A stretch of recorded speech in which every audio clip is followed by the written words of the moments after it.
નમસ્કાર મિત્રો, અમારા વિડીયોમાં આપ સૌનું હાર્દિક સ્વાગત છે. મિત્રો, આજે આપણે વાત કરવાના છીએ. મારી સાવકી માએ મને એક અમીર પરંતુ દિવ્યાંગ વ્યક્તિ સાથે લગ્ન કરવા મજબૂર કરી, પરંતુ અમારી સુહાગન રાતે જ્યારે મેં તેને ઉશ્કીને પલંગ સુધી પહોંચાડવાની કોશિશ કરી ત્યારે અમે બંને પડી ગયા. અને ત્યારે જ મને એક એવું ચોંકાવનારું સત્ય જાણવા મળ્યું જેણે બધું જ બદલી નાખ્યું. મારું નામ આરોહી શર્મા છે અને મારી ઉંમર 24 વર્ષ છે. બાળપણથી જ હું મારી સાવકી મા સાથે મોટી થઈ. એક એવી મહિલા જેનો સ્વભાવ ખૂબ જ ઠંડો અને વ્યવહારુ હતો. તે મને વારંવાર એક જ વાત શીખવતી, દીકરી, ક્યારેય કોઈ ગરીબ માણસ સાથે લગ્ન ન કરતી. તેણે પ્રેમની જરૂર નથી. તારે એક શાંત અને સુરક્ષિત જિંદગી જોઈએ છે.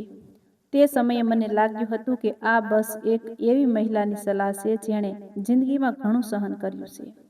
પરંતુ પછી એ દિવસ આવ્યો જ્યારે તેણે મને એક દિવ્યાંગ વ્યક્તિ સાથે લગ્ન કરવા મજબૂર કરી દીધી. તેનું નામ અવર્ણ મલ્હોત્રા હતું. જયપુરના સૌથી અમીર અને પ્રભાવશાળી પરિવારોમાંથી એકનો એકમાત્ર દીકરો. 5 વર્ષ પહેલા એક માર્ગ અકસ્માતમાં તે ઘાયલ થયો હતો, જેના વિશે કહેવાતું હતું કે તેણે તેને લકવાગ્રસ્ત બનાવી દીધો છે. તે ઘટના પછીથી અણવે પોતાને દુનિયાથી દૂર કરી દીધો હતો અને બહુ ઓછા જાહેર સ્થળોએ જોવા મળતો હતો. લોકોમાં એવી અફવાઓ હતી કે અર્ણવ ઠંડા સ્વભાવનો છે, ગરતૂણ કરનારો છે અને સ્ત્રીઓને નફરત કરે છે. પરંતુ મારા પિતાના દેવાને કારણે મારી સાવકી માએ મને આ લગ્ન સ્વીકારવા માટે મજબૂર કરી. જો તું અવર્ણ સાથે લગ્ન કરી લઈશ તો બેંક આપણું ઘર નહીં છીનવે. મહેરબાની કરીને આરોહી, તારા પિતા માટે. મેં મારા હોઠ કરડ્યા અને માથું હલાવીને હા પાડી. પરંતુ મારા હૃદયમાં સૌથી વધારે શરમ અને અપમાનની ભાવના હતી. લગ્ન જયપુરના એક જૂના શાહી મહેલમાં અત્યંત વૈભવ સમારોહ સાથે થયા.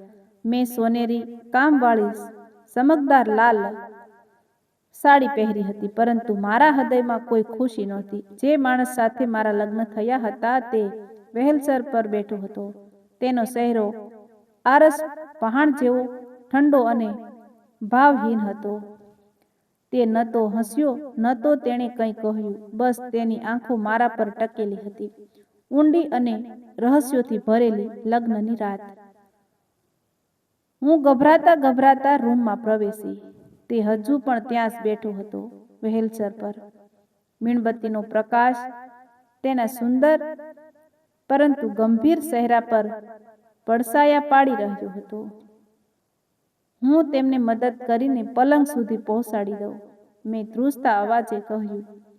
તેણે હળવેથી પોતાના હોઠ દબાવ્યા. જરૂર નથી, હું જાતે કરી શકું છું. હું પાછળ હટી ગઈ, પરંતુ ત્યારે જ મેં જોયું કે તેનું શરીર ધ્રુજી રહ્યું હતું. હું તરત જ તેને સાચવવા માટે આગળ વધી. સંભાળજો.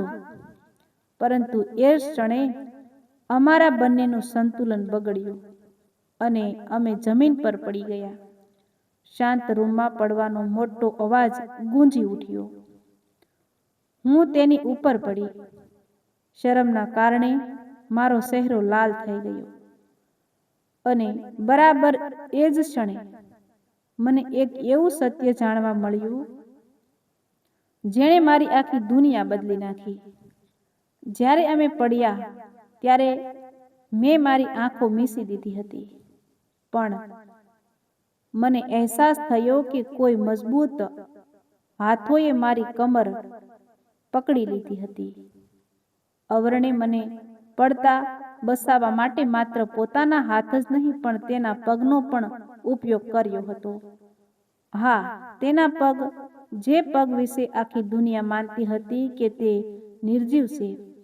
તે જ પગે જમીન પર મજબૂતાઈથી ટેકો આપ્યો હતો, જેથી મને ઈજા ન પહોંચે. અવરણે ખૂબ જ સ્ફૂર્તિથી પોતાનું વજન ફેરવ્યું અને મને પોતાની ઉપર પડવા દીધી, જેમ જમીનનો માર તેને વાગે. હું આશ્ચર્યથી ફાટેલી આંખે તેની સામે જોઈ રહી. તમે ચાલી શકો છો? મારા અવાજમાં સ્પષ્ટ આઘાત હતો.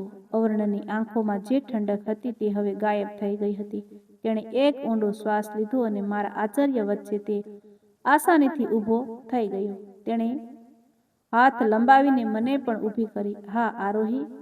તેનો અવાજ શાંત પણ અત્યંત મક્કમ હતો. હું સંપૂર્ણપણે સાજો છું. મેં ગભરાઈને પૂછ્યું, તો પછી આ વ્હીલચેર, આ અફવાઓ, આ બધું નાટક શા માટે? અવરણે બારી તરફ ચાલતા જઈને કહ્યું, 5 વર્ષ પહેલા મારો અકસ્માત નહોતો થયો. મારી હત્યા કરવાનો પ્રયાસ કરવામાં આવ્યો હતો. મારા પોતાના જ કાકા મારી સંપત્તિ હડપવા માંગતા હતા. બસવા માટે અને મારા સાચા દુશ્મનોને ઓળખવા માટે મારે અપંગ હોવાનું નાટક કરવું પડ્યું. આટલા વર્ષોમાં મેં જોયું છે કે લોકો મારી મજબૂતીનો કેવી રીતે ફાયદો ઉઠાવવા માંગતા હતા.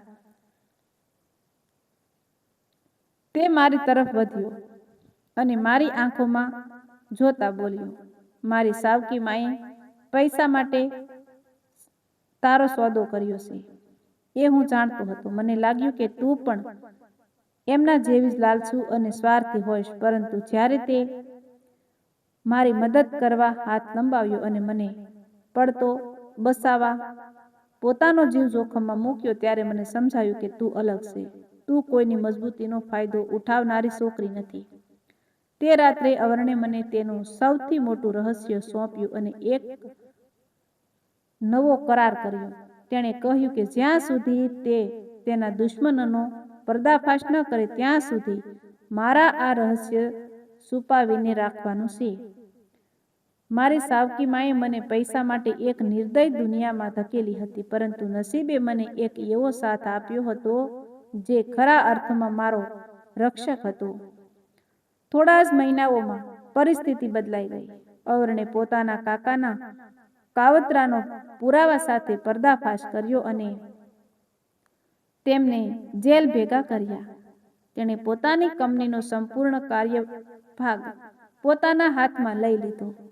મારા પિતાનું દેવું ચૂકવીને તેણે મારી સાવકી માને હંમેશા માટે અમારા જીવનમાંથી દૂર કરી દીધી. જે અવર્ણને દુનિયા અપંગ અને પથ્થર દિલનો માનતી હતી, તે મારા માટે દુનિયાનો સૌથી પ્રેમાળ અને સમજદાર પતિ સાબિત થયો. મારી સાવકીમાં કહેતી હતી કે પ્રેમની કોઈ જરૂર નથી, પરંતુ મેં એ જ સોદાવાળા લગ્નમાં મારો સાચો પ્રેમ અને સુરક્ષિત જિંદગી બંને મેળવી લીધી. મિત્રો, જો વિડીયો પસંદ આવ્યો હોય તો આવા જ નવા વિડીયો જોવા માટે અમારી ચેનલ લાઇક, શેર અને સબસ્ક્રાઈબ કરી દેજો.